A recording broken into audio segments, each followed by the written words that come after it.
What's going on, everybody? Welcome to episode 5 of CinemaScoop, and we are talking War for the Planet of the Apes. And he said War of the Planet of the Apes. See how easy it is to get that wrong? I clarified before we started, and I'm still saying it's harder to say. Well, the other two were of the Planet of the Apes. Exactly. So this one kind of bucks the trend, and it's a bit hard. It trips you up every time. Okay.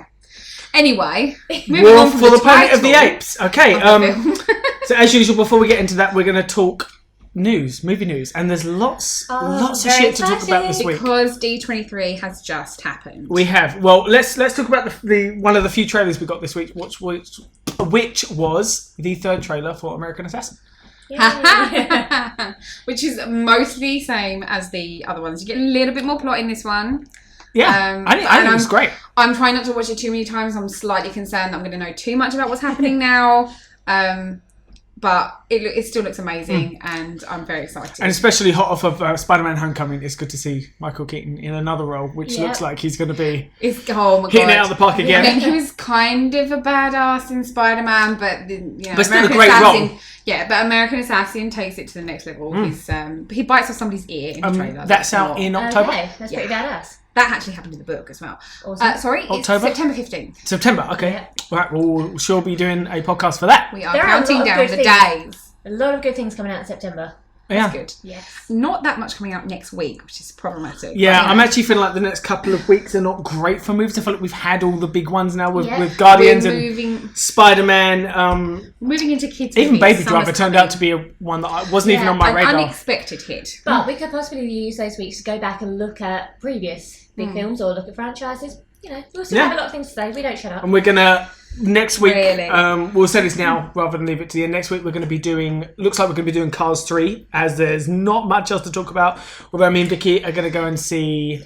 It Comes at Night. It Comes at Night. Amy's... Which I refuse to see on principle. All right, we know. Horror's not your thing, but we'll probably do a mini podcast just for that one, or maybe even just a review on that. And I will sit silently and mock and judge. We're not going to do Dunkirk on the simple fact that I refuse to be that depressed. My mum wants to go see that. My mum does too, but she can't find anyone to go with her. Maybe they can go together. Right, so we're going to have a mum runs podcast date with our mums. Yeah. So your parents going to be doing the podcast for us. Wow. Yeah, if my mum actually listens to this, which she might, I'm sorry, mum. We're just give them a bottle of wine each, sit them down, it'll be my fine. mum can't drink, that's worrying in and of itself. Give my mum both bottles of wine.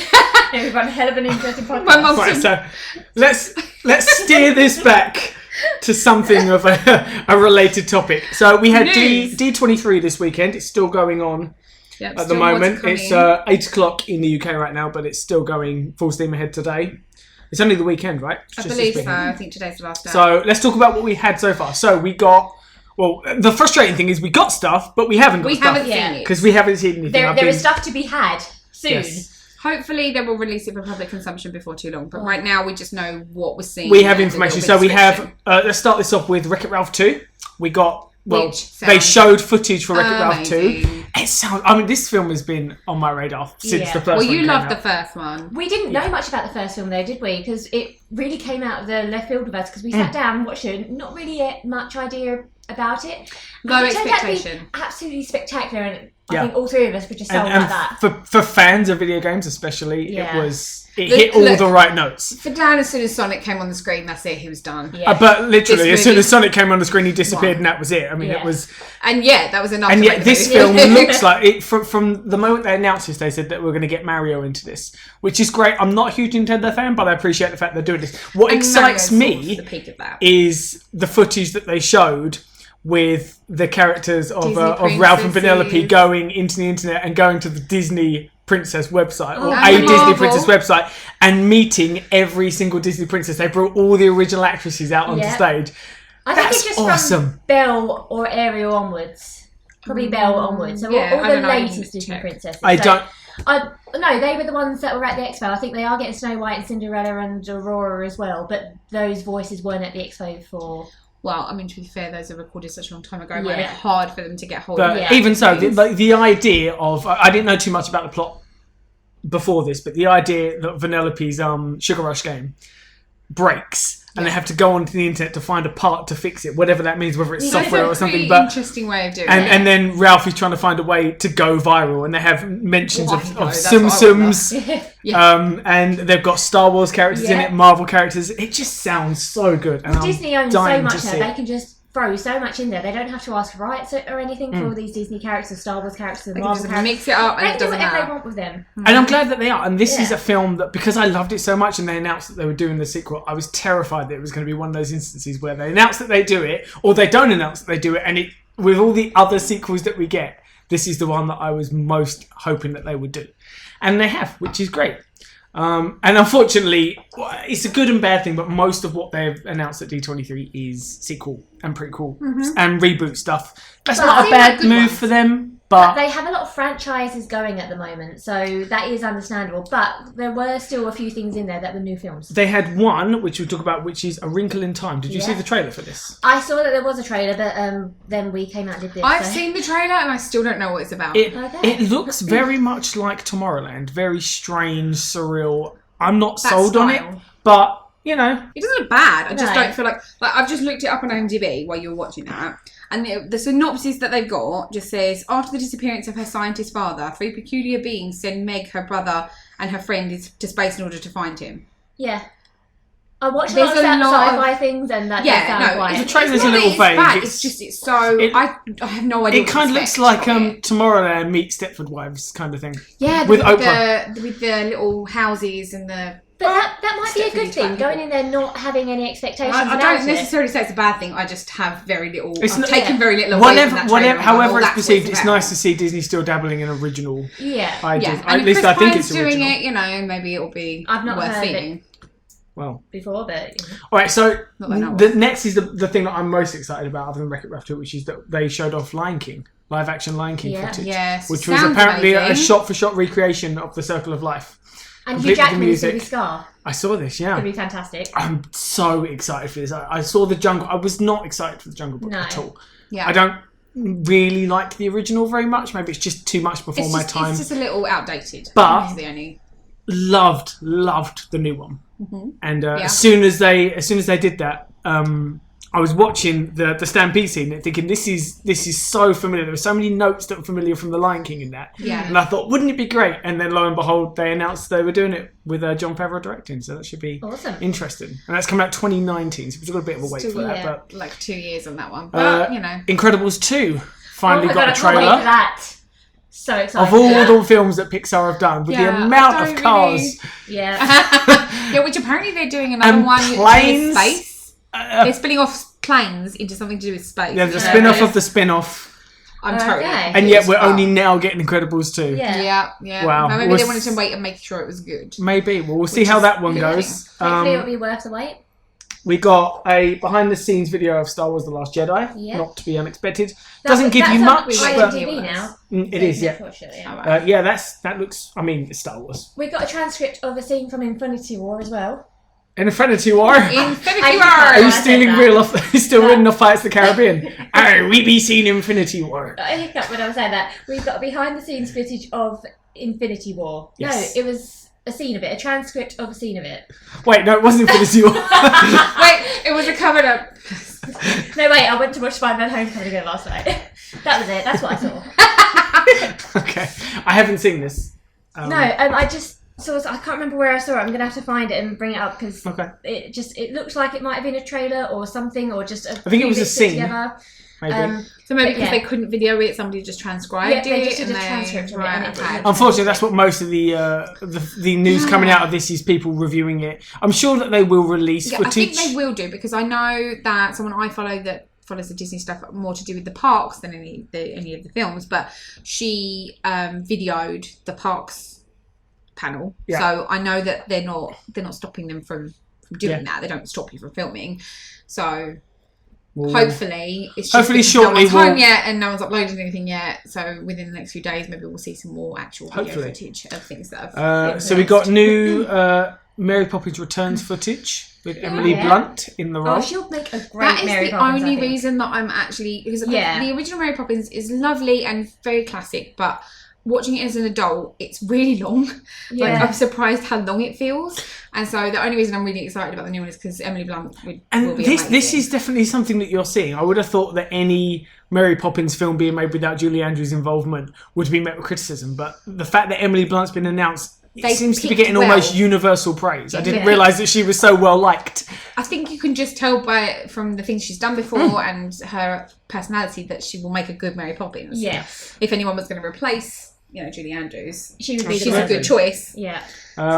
We got John Lasseter announced that he was stepping down as director of Toy Story, but that his co-director John Cooley was taking up the mantle. So it doesn't sound like there's huge shoes to fill because he was already co-directing anyway. Yeah. I don't think he gave an explanation as to why, but it's Toy Story 4. They're certainly not going to have to make that decision without the right pieces in place to carry on. It's like the foundations of Pixar. That's the first film that they ever did. They have to carry on with it. Well, I have to say, with Disney this year, with Toy Story 4 and with Han Solo, they're really sort of the director this year. I know. They're causing themselves a lot of delays. Speaking of delays, they finally announced the casting for Aladdin. Yep. Which everyone's just complaining about anyway. Will Smith is the genie. Yeah. I'm mixed on that. I'm happy with that. I'm not so sure. I like it. Mum said, they should get Eddie Murphy to do it. And I'm like, he's playing Mushu. He can't be both. He can't. That's not... Unfortunately, Eddie Murphy's made so many bad acting choices in the last decade that is a bit of a risk. Will Smith is still clawing it back. Yeah. But who else would you have play the genie? Because the only person who ever feels right is going to be Robin Williams. And we just can't have him. You don't want a Robin Williams replacement or an impersonator. No. So you need someone that has their own... sort of personality that's big enough to as I said to you, shoes, Amy, if he can channel that Fresh Prince, which is Men in Black, going with, original Independence Day kind of energy, he could do a great job with it. Yeah. If not, I would actually say that the Aladdin on Broadway genie.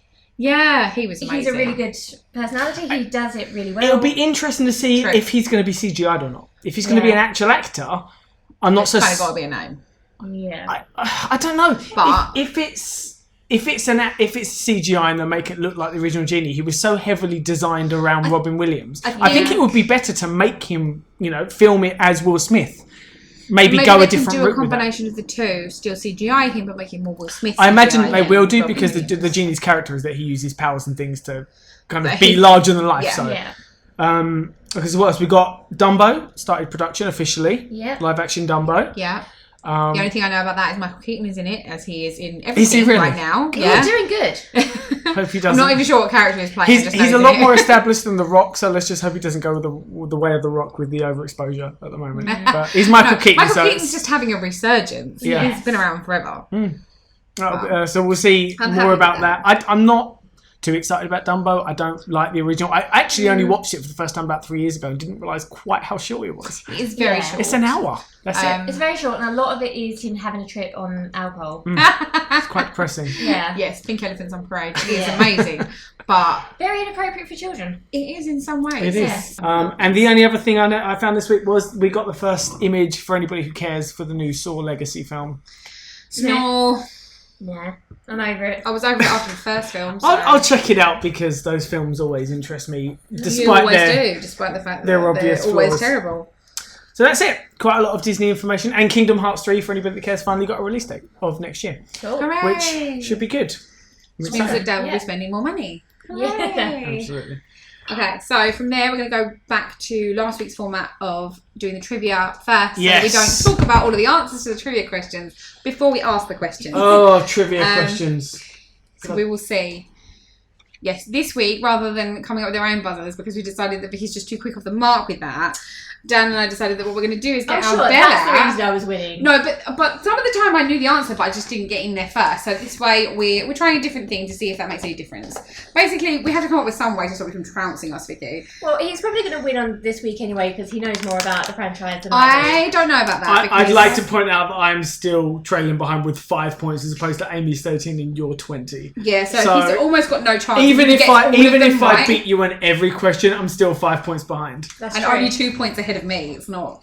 Yeah. Right. He's still not going to be doing amazing. Right. So we're going to be competing anytime you have a question. You'll hear this sound. And I will be able to see whose hand hits the bell first. So, right. So are we ready? This week's trivia your hands cannot be hovering. It has to be on the table. Fair enough. Fair enough. I think that's fair. That's right. It started raining. Yeah. Okay. I think we're all right with the door open, right? Yeah, it'll be fine. But no, it's gonna. Is it too loud? It's getting louder. If we're going to shut the door, I'm going to go for the... If we're going to shut the door, then we're going to have to put the fan on. I'm going to pause. Okay, so just to recap, the current tally stands at me with 5, Amy with 13, Vicky's in the lead with 20. And are you both comfortable? You got your hands on the table? We have, as appropriately, this week will be around Planet of the Apes themed. Of course. Hopefully nothing too much about the original because I'm not massively versed in that. Me neither. I have like 2 questions and only one of them is really about the original. Quite a lot of it's pop culture, so you know you might get it. We might get it. I didn't ask anything that I didn't know the answer to, and so that's a fairly good indicator. Okay, so question 1. Question 1. Question 1. Why is this a thing? We did this last week and I'm really not sure why we're doing it. We're going ahead with this, just get used to it. Okay. I can't help it every time that I'm not the one that says it first. I just laugh with my mind because I don't know why we're doing it. Okay, question 1. Question 1. Question 1. How many movies have there been made total? Oh. Is this going to get vicious now? Maybe we should go back to the old version. Wow. I'm going to guess 12. No, I don't know the answer. No. Vicky. 9. Yes. What? Oh my god. You're hilarious. It was worth just hitting Vicky's hand. Oh my god. We have to get another bell because this is too much. I'll bring mine next time. Yes, please. Okay, question 2. Question 2. Question 2. See what I mean? Name the monkey from the zoo in War for the Planet of the Apes. Oh crap. Seriously? Zoo? Bad Ape. Yes. Oh. I actually forgot that he was from the zoo. That was the easy one. No, I totally forgot he was from the zoo. Oh my god. Yeah, okay. that makes sense now. Number question 3. Question 3. Question 3.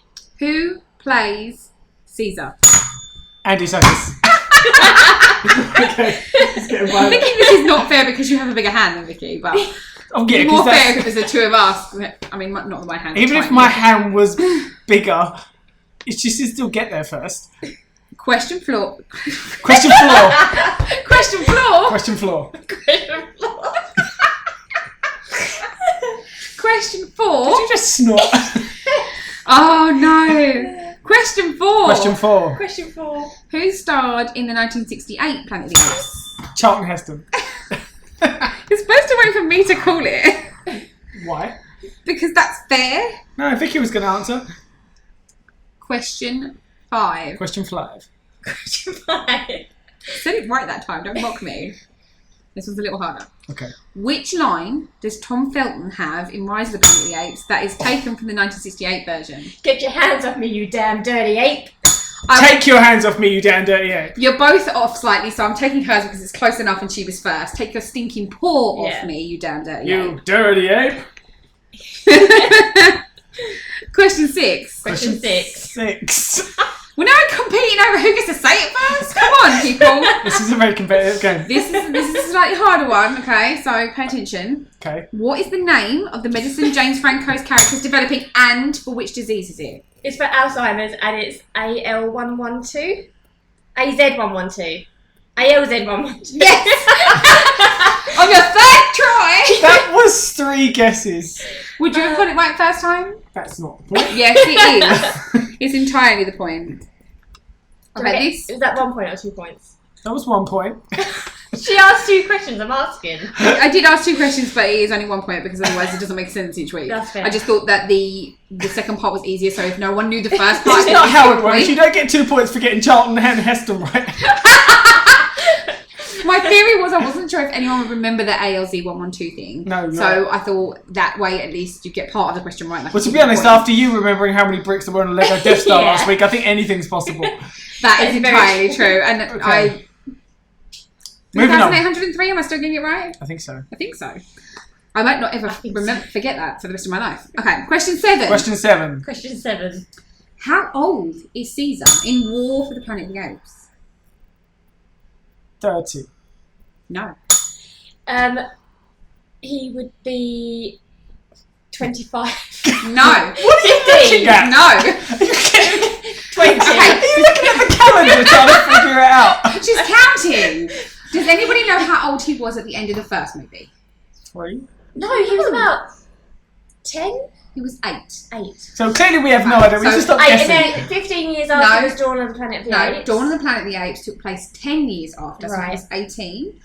And War for the Planet of the Apes took place 2 years after that, so he was 20. I said 20 on my fifth guess. 25. Again, not how it works. I'm willing to stretch here, but that's just bending. Okay.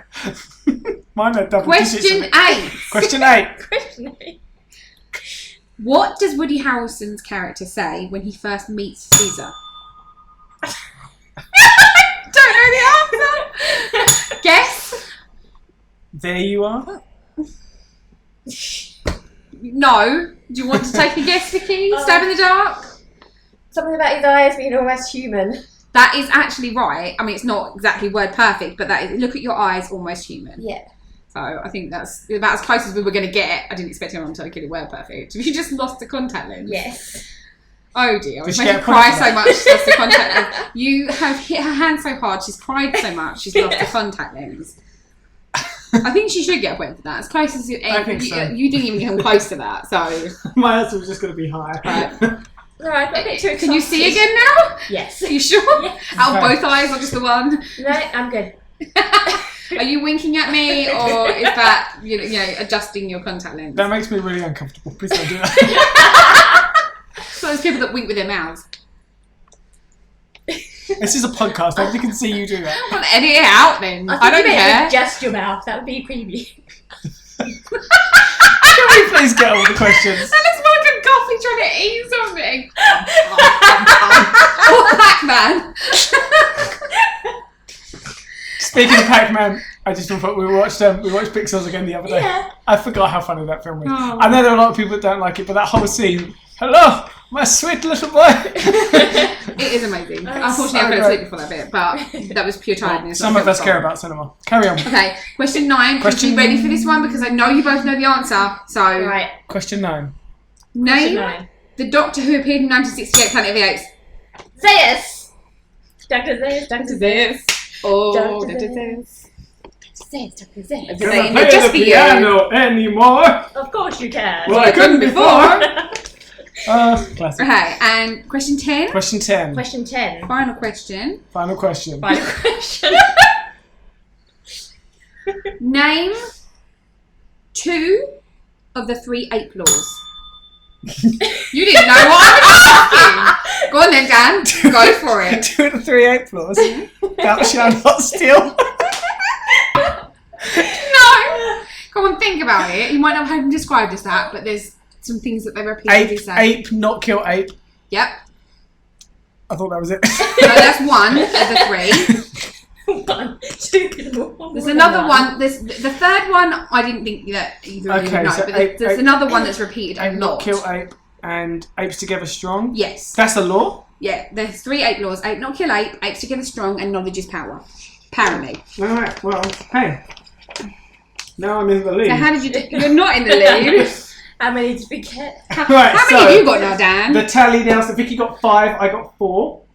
The tally now stands at myself with 9, Amy with 13. You were rubbish this week, and Vicky with 25. I think I got 10 because I got more out. Yeah. That's fun. That was a great ape impression. I don't know if I'm insulted or impressed. Well, by my ability to do an Oscar for his ape impressions. Fair enough. I'll keep trying then. This lights is so hot. Keep on it. Okay, so right underneath it. Right, let's get into it. War for the Planet of the Apes. Let's briefly talk about what it's about.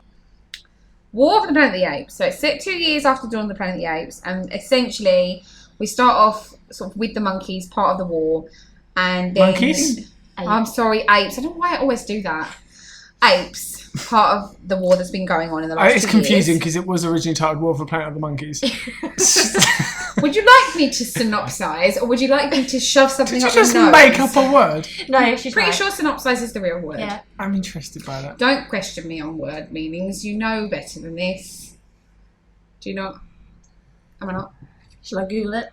Please don't. Every time, and he's always wrong. I'm not always wrong. So, the apes are in their hideout, and the military sends somebody to assassinate Caesar, and they don't find him, but end up unintentionally killing his wife and his son instead.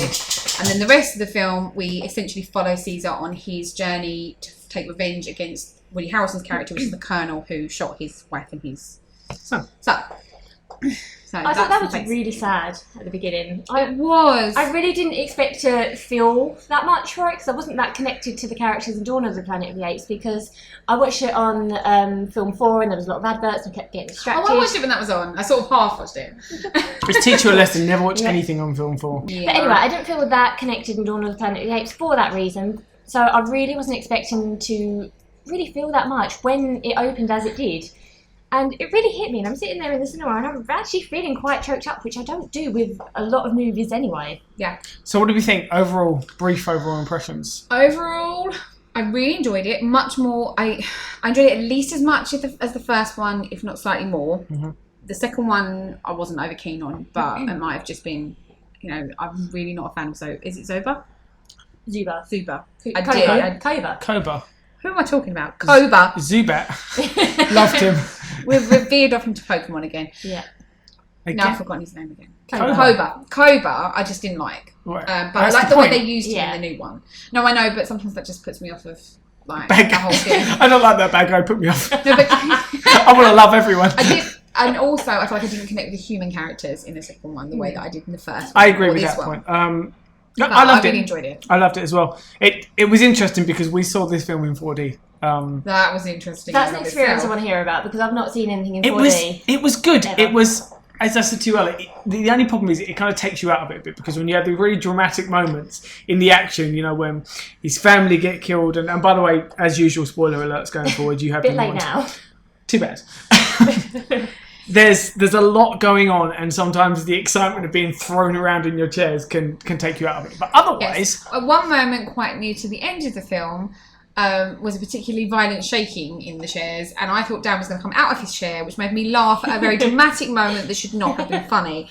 Did not work. It was actually. I mean, I've never been to a cinema 4D showing, only the novelty ones you get at theme parks and things. But I was surprised by how much 4D. Yeah. It's almost constant. Yeah. Every time the camera panned or moved, the seats very gently tipped you with it. It sort of swayed you as though you were moving with the camera. A bit disorienting, but I mean, they had. You get used to it though. Especially with a film like this, they had snow coming down from the ceiling. They had wind effects. They had fantastic. the rainforest scenes. They had different smells come out. It was really immersive. It was cooler and all in 3D as well, obviously, as you'd expect. So. How much extra was that on the Olympic? It was £6 extra. It's worth doing. It was worth doing. If you're up for it, I can see it again with you this week in 4D. It's really worth doing. I would be, yeah. It was very cool. It was a very interesting experience. As we do a double bill with it. It comes at night. If they come at night. You can find a day where you have 4 hours free. Yeah. Possibly. Yeah. I don't need to work. We'll go right now. It's fine. Carry on. He's hoping your bosses don't listen to this. They threatened to do that earlier, actually. He's hoping they do. We need the listeners. And I threatened that I was just going to talk about Teen Wolf for an hour and see what they thought about that. So, and that's why we're here. Mm-hmm. So, Vicky, thoughts? Regardless, I thought it was the best out of the trilogy. Okay.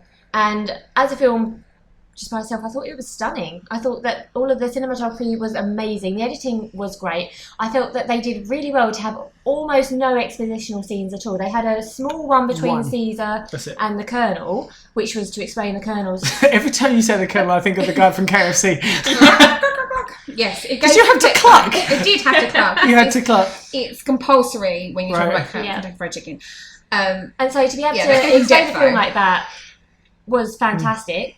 And which, it's kind of, in a film like this, you either know what's going on or you don't. Going to the end of the trilogy, you don't need it all spelled out to you from the beginning. Well, you shouldn't do, and if you do, then you're on your own. The film is not made for you. Yeah. But I thought to be able to do it all with almost no exposition was refreshing. Yes. And also, I thought by the end of it, it was getting so heavy. Like, there was such brutal scenes going on. And again, I didn't really expect to feel that much for the monkeys, apes.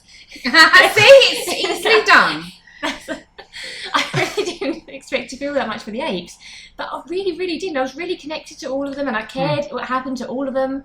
And FYI, thank God for Bad Ape, because I think otherwise I it would felt be very he was depressing. a small bit of levity in the film, and he brought good comic relief. I thought it could have been so cheesy and so badly done. I want to put a pin in that because I want to talk about Bad Ape later on. Yeah. So let's just jump right to the monkey in the room or the ape in the room. I don't know which one to do anymore. I'm so confused. Caesar, did he die? Yes, I think it's pretty explicit that he died. I think so. He died. He died. He fell over and closed his eyes, and the orangutan Okay, was but sad. every night I go to sleep, I lay down and close my eyes. It doesn't mean it's the end of my life. But have you had an arrow in your lung? Yes, every night I have an arrow in my lung. Well, then you might be dead. I don't know. But no, I think it's pretty explicit that he died, and I think it's kind of fitting because this trilogy was very much Caesar's story, and I think from beginning to end, from his birth to his death, he managed to get what he wanted for his tribe. He freed them, and he got them to a safe place, and I thought it was a shitty life for him, though. It was a hard life. I think the only sad, because it's not so bad when his wife and his son had already died, so it's sort of like, okay, fair enough. But he's still fair enough that he would be going to join them in a manner of speaking. Not much left for him to do. He has a son. He's made but that is the sad part. Yeah. Cornelius is still left behind. I mean, I guess it's like passing the torch. Kind of got Maurice and Bad Ape now, but so Caesar's died. Yes. But this isn't the last movie, apparently. No, I think I've heard that they are doing another, because I think they might be wanting to take it on, because the other Planet of the Apes movies have always been when the Planet of the Apes has been fully established, and all of these 3 films have been working towards establishing this planet. This is what's interesting. So apparently the director said he's not looking or not considering doing a remake of Planet of the Apes at any point. I can understand that, so he's not going to get as far as the point where the actual planet's already been taken over and there are no humans left. So then really, we're only talking about one more film, right? Because they're close to that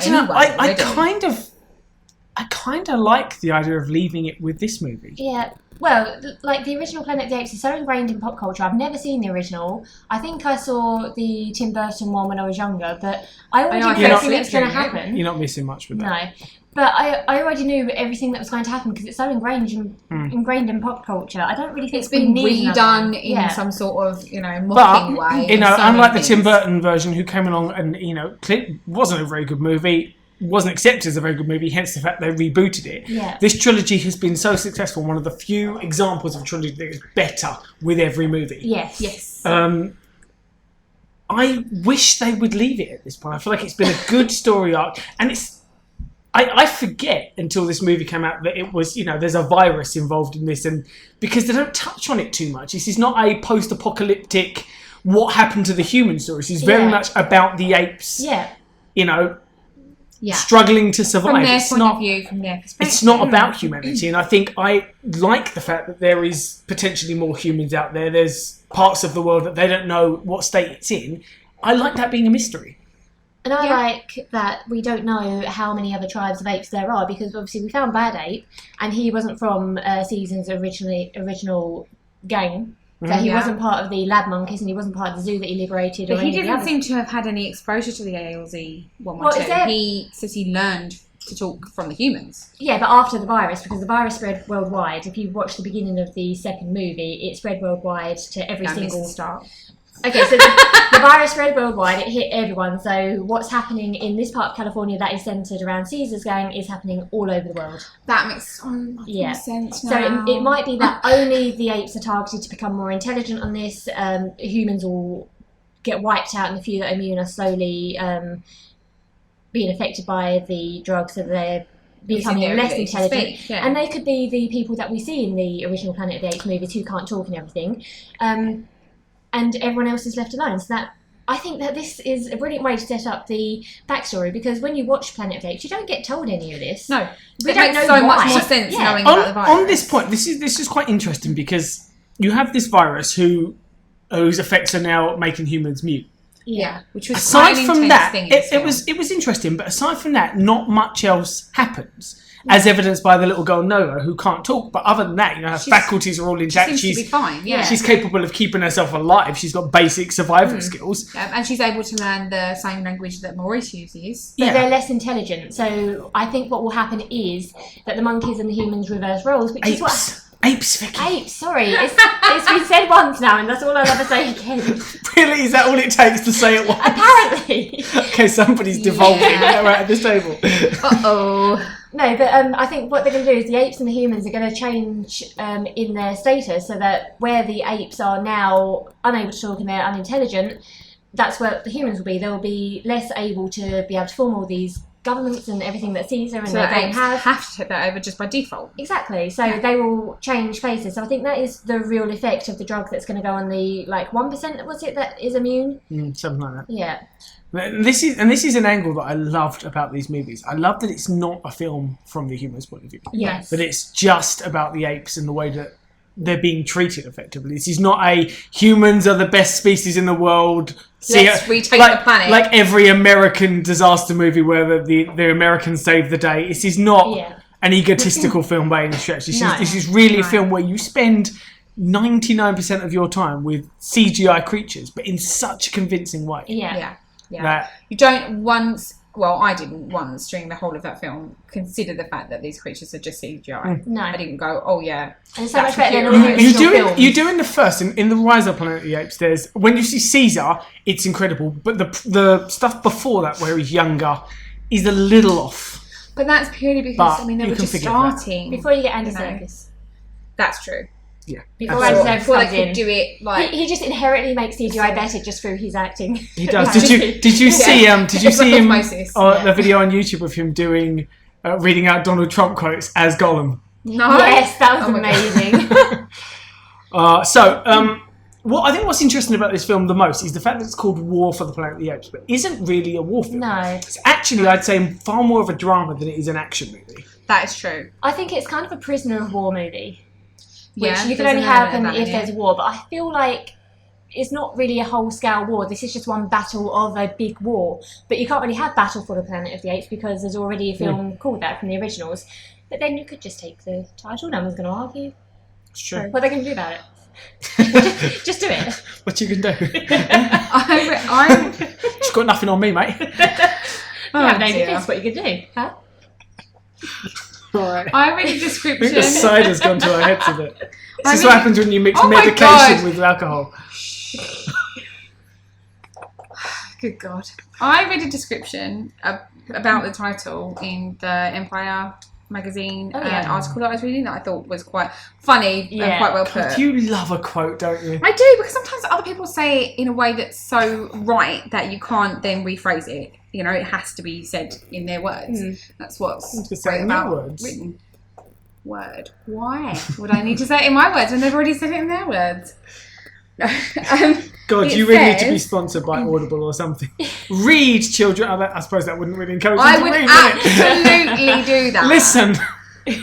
Read, listen, any sort of book-related topic. I'm good with that. Okay, so... Thanks. What it says is that the conflict here, instead of being war, is one of morality, identity, and the boundaries of humanity. All the guns and napalm, while present, are secondary to war's purpose. A misnomer, certainly, but existential ruminations of the Planet of the Apes wouldn't sell nearly as much popcorn. Exactly. Which is quite accurate. That's what it is. It's all about Caesar's journey of this, the revenge that he feels he needs to take, and whether that makes him like... Koba, am I getting it right this time? Or not? Koba, and whether or not he's going to actually need to take this revenge. Yeah. And whether it's right for him to do. Yeah, and you really saw that with his character. That struggle he had to want to kill the Colonel. Yet, even right up to the last, he just couldn't not do it. No. He could have done it. It was so easy. He could have stolen his original recipe of 13 herbs and spices. But he didn't. 11. Sorry. Is it sad or good that you knew that? I don't know why I do that. I feel so offended that you felt the need to correct me. I feel so offended that everybody seems to know how many herbs and spices it is, and I don't know why. I just felt so vicious. It was 11, twat. Rude. That's why you've been failing. You've been adding 2 extra spices. Chicken doesn't count. Okay, so, all right, let's talk about Bad Ape. Steve Zahn as Bad Ape. Now, am I supposed to know who Suzanne is? He's been in a lot, but I had to look him up, and I don't think I would actually recognise him from any film. But he's been in a lot of films. I mean, over like 70. Is he more like a character actor? Like he's a comedic actor who's not bad, but he's just never done anything massively notable. He's never been the leading role in this film. Yeah. Oh, he was so good. He could have been a big misfire, but they did him so well. Perfectly executed to just be light enough. Take away from all of the heaviness and the drama and the sadness. You did need a bit of without it being too much to make it ridiculous. Did you ever see Sahara? No. Never did anybody else. Did you ever see Joyride, or as we called it, Roadkill? Yes, but not for a very long time. He was Paul Walker's brother, I think, in that. Oh, the only thing I remember about that film was Paul Walker. I mean, I'm really stretching to find something that you may have seen. Regardless. It's fine. He was good as Bad Ape, and that's what we're all He was fantastic as Bad Ape, and it was just so well thought out and well put in. No, I thought he hit the mark really correctly in terms of comic relief. He was a nice addition to the team. And surprising, because I thought, based on the trailers, he was going to be a bad guy. He was going to be another Cobra. Really? No, I didn't get that. But I assumed he was going to be maybe I've been having too many 13 heads and spices.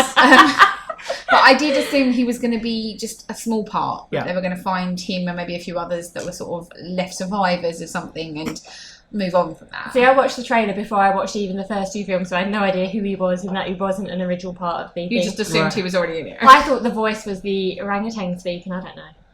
Which Maurice did speak. Maurice did speak, which is a first, but it was very I love Maurice since the first movie. I love Maurice. Yeah, he's great. I love Rocket as well. The big softie. Yeah, Rocket's great. Which one was Rocket? Was Rocket the big one No. or the other one then? Yeah. Okay. I have trouble keeping their names straight. Yeah. I'm afraid. We get Donkey in this movie. Oh, and Wingtar as well. Yeah. Both two sort of small but big parts. Big gorillas that are not in it. Go to join forces with the humans, and you see how that worked out for them. Especially Wingtar. I was surprised that Caesar killed him. Yeah. I don't think he would have if he hadn't been about to tell on them again. Yeah, and I think it was so close. It was necessity. I mean, Winter is the reason that his wife and his children died. His wife and his husband. His wife and his son died. Yeah. Although who knows with 8 families, maybe they're polyamorous. Goes to show how the humans are treating the apes, even when the intelligent apes are going over to work for them. They're called donkey, as in a pack animal, and obviously Donkey Kong. They're showing absolutely no respect. You see in the very first beginning of it, they're given all the packs to carry on, and he wants to get a gun out of his backpack, so he's literally shoving his head down them around. And it's like, you could have just asked for it. Come on. He's smart enough to hand it to you. Yes. Which is why it was so great at the end there when Donkey sided with Caesar and helped him get out there. Not surprising, really, but you could sort of see it was a little bit 50-50 to whether Preacher, the man that he saved at the beginning, or Donkey was going to be the one to save him, because the trope is that you save someone at the beginning, he goes through the whole movie opposing you, that at the end he comes through and he saves Caesar, except he didn't. And I thought that was quite a refreshing little thing. I half expected him to turn turns. So you didn't know which one of them was going to be the one to save him, whether... And it could have been neither, to be honest, because the film doesn't stick to any other sort of... So Donkey could have been the one to try and hurt Caesar and then Preacher save him, or anything. Vice versa, which is kind of what happened in the end. So this film, we get introduced to Nova for the first time. Which is a reference to the original Planet of the Apes. It is indeed. I knew that, but I didn't know in what form. I'm not sure. Is that like a character or a doctor? She was the silent woman who Charlton Heston just takes with her. Oh, yes, of course, yes. Now, did you guys pick up on the Colonel picking up the doll? Yes, straight away. I knew that was going to be something significant, although it didn't occur to me that it would pass on the virus. Just that little drop of blood. I thought, oh, he's fucked. Yeah. I didn't think it through that far. I was just like, well, that's obviously going to be significant later. That's rare for you, because you usually pick up on all these things. This just goes to show you how much the 4D was distracting. Fair enough. There was no 4D during that period. I mean, in general, the whole film I was slightly distracting, because you never know when it's going to happen. It's true. You're sort of hanging onto your seat. And the guy next to me was a jiggler. He jiggled his foot whenever there wasn't anything else going on, so I felt like I was having 4D all the time. Yeah. Maybe there's a dog in the corner. And he also did this thing, for who he would breathe out really heavily through his nose, and so heavily that it was as much as when the air puffs were going past because of 4D. So I couldn't have been sat next to a worse person for 4D, to be honest. But you got full surround sound. Was this person Dan? No, unfortunately, it was the person on my other side who was there with his dad and saw fit to just point things out randomly. I hate those people. During the film. Yeah. It was just like, that was no need for that. Like, we had a wonderful woman behind us who kept asking, oh, so that's Caesar. Yeah. Yes, lady. It's been an hour. His was more like pointing at things that were supposed to be subtextual and making them context. So like when Donkey was clearly dithering between whether or not he should give the grenade launcher or use the grenade launcher, and he turned to his dad and went, he's seeing what he's done now. Thank you for that astute observation, but I didn't need it, sir. You just turn around and say, who are you, the narrator? Shut up! Well, next time I'll sit without audio narration. Yeah, I didn't, but he was too close for that. That's still if he'd been further away, I might have done.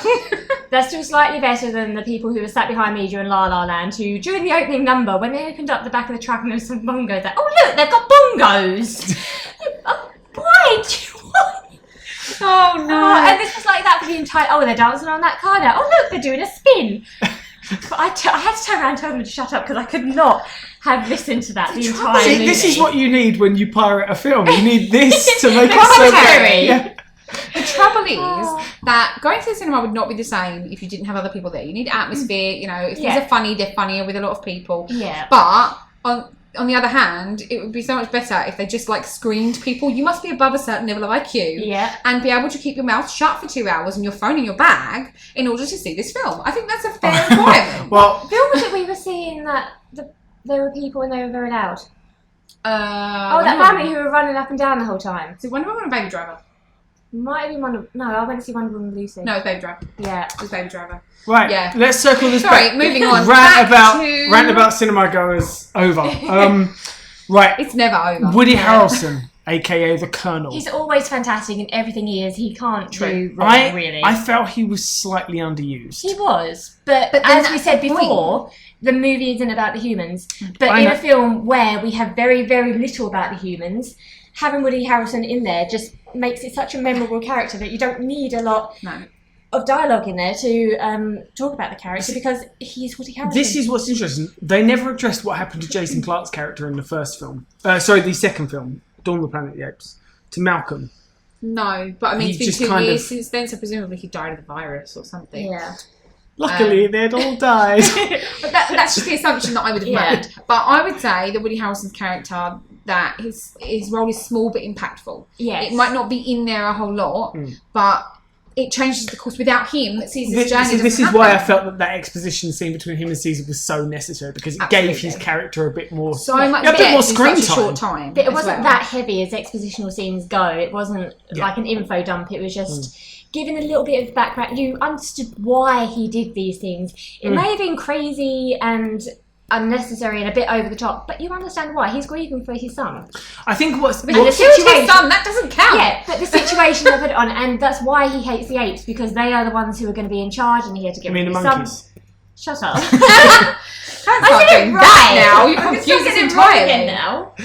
And so he's got all this reason that he wants to hate the apes because like they are becoming stronger in this virus that took away his son and everything like that. And you can understand it. It's still wrong. You still don't agree with him, but it gives it a bit of context. Rather him just being a 2D villainous character, he could have just been standing the character, twiddling his moustache. Woody Harrelson with a moustache. Amazing. That would be fantastic. This is another Tarantino film in the making, Hateful Apes. I would see this. How long you had that one up your sleeve? I just made it up. I'm quite fantastic. Okay, so the last main character, Caesar, Andy Serkis. This guy needs to win an Oscar. He's just always been amazing, and for someone to be able to bring that much like levity and character to an ape, which is CGI. I forgot half the time I was watching him. I forgot that it's CGI. I did the entire time. Yep. The CGI is masterful in this movie. It is incredible. It's so much better than the other two. But also just the amount of expression. It's not even just expressions or the CGI that arranges on his face. It's his stance. It's his body language. It's the way he comes towards people. It's just the way he stands off against people. Everything about it tells the entire story. So you don't really need words, and a lot of the apes don't talk, and Caesar is building up a huge vocabulary, but he still doesn't know all the words. So to be able to do all of this through body language and just sign language with the other monkeys, apes, you see what you did now? That's entirely your fault. Before I mentioned it, you were doing so well. I was on a roll. So to be able to do that without, any words or anything, it's just fantastic and such a credit to Andy Serkis's talent. Yeah. He definitely was able to get across so much emotion. You felt every second of it when he lost his wife and his Which son. is what I worry about with doing anymore without Caesar in it. It's very much Caesar's story. What are they going to do? Recast Andy Serkis? In my opinion, I would watch that. I think this is a weak comparison because these films are not nearly as good as these movies are. But it's like doing another Matrix trilogy without Keanu Reeves. Without Neo. Yeah. I see your think point. sometimes it's better to go with... That is effectively what he is. Taking it to where it needs to go. We had a really good run with these films. They made a ton of money. We told a great story, more importantly. Yeah. Let's leave it there. in a good place that doesn't have to continue. Yeah. We know how it all ends up. Yeah, you could lead from there to the 1968 Planet of the Apes and not... If they insist on doing more, I hope that they take a different route with it. Don't go the way of the 1968 movies. Don't have a Planet of Apes. Maybe continue the story in some other way. Well, I think they kind of referenced it in the first movie because they had a shuttle go up to Mars, didn't they? And it got lost. And I think that was meant to be the one that comes back and finds the planet overrun with apes. That may have just been an Easter egg. But it may have been, I'm sure it was. It's there if they wanted to continue it. Did they even know when they made the first one if they were definitely doing the trilogy? Did it depend on how well the first one did? It usually does. I honestly don't know the answer to that one, but maybe. I mean, I didn't expect you to actually know the answer. I'm just saying that if they didn't know, then that could have been just something something that thought, well, I'll build that. We'll build that in, and we could use that later if we have the opportunity.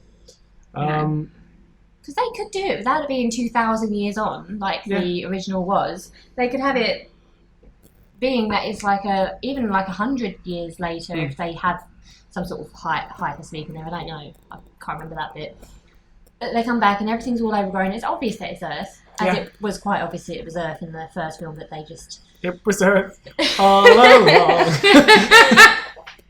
But by that point, it's just ruined it for me. Any of the humans will be fully affected by the virus. Yeah. Like, only 1% survive, and that 1% is slowly becoming affected by it, and they become mute and less intelligent. And the monkeys, the apes, are becoming so much more intelligent and take. See, there's only one route to go down now.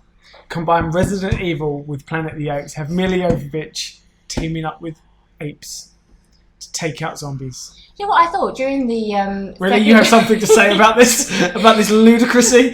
Yes, because it kind of segues into zombies. Ludicrousy? Okay. That's a word. Ludicrousy? No, that's not a word. Sounds cooler. You were close to the first one. I am your human dictionary, and that is not a word. But it struck me that this film is quite like a zombie movie because you have 28 days later where it's this huge virus that comes out and everyone's dead, and there's just a few people who are immune. But instead of zombies, they're monkeys. Or they're intelligent. I hate you so much. I feel like she's doing it on purpose now. I'm just not going to talk anymore. Michael Giacchino did the score for this movie. He's basically becoming the next best composer since John Williams. Okay, I can. I loved his music in this. I thought it was great. There were so many moments where it was just talking and lower moments, and I thought the music was great. So I cannot discuss, with the exception of Baby Driver, which was very overt. I'm not talking about soundtracks. I'm talking about I know. scores. No, but that was kind of a score. But no, it wasn't. As much as any movie that, regardless, it's not a debate for this week. Okay. The point is that, generally speaking, I just don't notice. I suppose if it was bad, I would notice. So the fact that I don't notice is a good thing. I suppose. But it's just not something that registers with me. I think you do need that in a score because, as we mentioned before, a lot of the characters don't speak. A lot of it is sign language. To have all of that, being able to propel the story along without words and just have the soundtrack there to convey emotion that you can't have through speech. Yeah. It did really well, and I did notice it because I do notice background music. I love soundtracks. And Michael Giacchino I felt the emotions. I presume that it was good and it worked. But it's not something that I pick up on. It's something I remember later. Okay. So All right. Out of 5, what did we think, Amy? 5. Really? 5. Okay, Vicky. I think 4.5. I think some of it were a bit too brutal. It affected me a bit too much to really enjoy it and make me want to watch it over and over again. But I probably will watch it again because it was so fantastic. So it's just half a point off because a little bit too much, but it had the right impact to make me want to watch it again. Too many monkeys. Too many monkeys. Not enough monkeys. There are too many apes. Too many apes. That's the problem. No monkeys. I was gonna say 4.5, but having marinated on it for a bit longer, I would say 5 as well.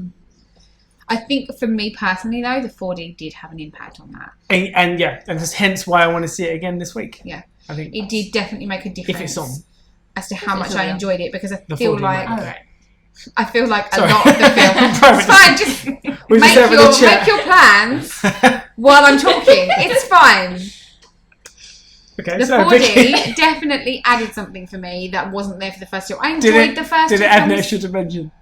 I genuinely have said that at least once and then laughed at myself for it. But it did. It really did. I felt like I was more immersed in the film because of the 4D effect. Yeah. You know, I definitely felt more connected to the characters and to the plot. I mean, you can truly appreciate an avalanche scene when you're being thrown out your chair. That makes it so much more real and being covered in foam. Yes, the great. Snow was kind of amazing. It was cool. Interesting. So, that was Wolf of Planet of the Apes. Great movie. Absolutely. Surprising movie. Do see it. Hoping that... I'm hoping there's no more because I think it's such a great trilogy. You can never say you hope there's no more. I hope that if they do it right. Yeah, and they bring Andy Serkis back in and he can just play don't all the do monkeys. a bad sequel. That's all we care about. And there'll be no apes. Just monkeys. Just bring a load of monkeys with it instead. War for the Planet of the Monkeys. Yep. Be new franchise. We can do it. That budget version. I'm not sure who you're referring to as the monkeys here, but I think I'm insulted. I'm pretty sure Rory's barking in his sleep. Oh. Yeah. Rory's. You've said monkeys too many times. Yeah. All right, so our next movie is more than likely going to be Cars 3. I know that Cars 3's been out for a while now, but there's nothing else on. We just haven't had the time to go see it. It hasn't been out in this country yet. No, unfortunately, this is happening a lot lately. I'm getting kind of pissed off with it. We're getting films too late, so much longer. Delay for that. I don't know what the hold up is, but then as long as we don't do it with American Assassin, I'm good. Yeah, we get like Jurassic World, and we had Guardians of the Galaxy and Civil War before America. We're getting Jurassic World 2. It's the big ones. 2 weeks before the next 2 one. weeks. 2 weeks before the US. That's quite a lot. Yeah. Is ages, considering. Yeah. Although saying that, they've had rough night 2 months. And on that case, we will be seeing it opening night, and I do intend to do a podcast as soon as we return for that one. So we're going to send the kids away that night then, because I don't really know how we're going to sit up and do a podcast and then deal with them the next day. Yeah, absolutely. We'll be doing it. We'll figure it out. All right. So thanks for listening as usual, and we will see you for episode 6 when we do Cars, and hopefully in between that we'll have a brief review of It Comes at Night if we get a chance to see that, although now we're on the slate for 3 movies next week, so we'll see how that pans out. Okay, but thanks for listening. Thanks. Bye guys.